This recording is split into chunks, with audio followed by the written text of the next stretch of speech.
we've spoken about how to sort a slide when you want to spend more time on, but what about those slides that you would like to de-emphasize a little bit, not spend so much time on it? How do you navigate those? How do you fly over those quickly? Well, that's a strategy we call SST. For those of you old enough to remember, that was the supersonic transport. It flew across the Atlantic in just several hours.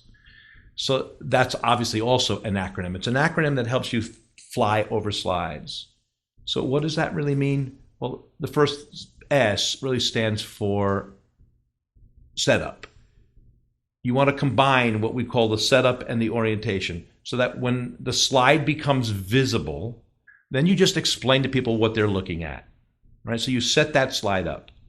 The second S stands for silence. That is, if there's a lot of information on the slide and you want your audience to read it, just tell them, say, take a few seconds here and read through this, and then stop talking and turn back.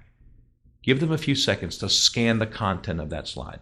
So set it up, silence, and then the third T, which is really another S if you wanted to, summarize the takeaway, right?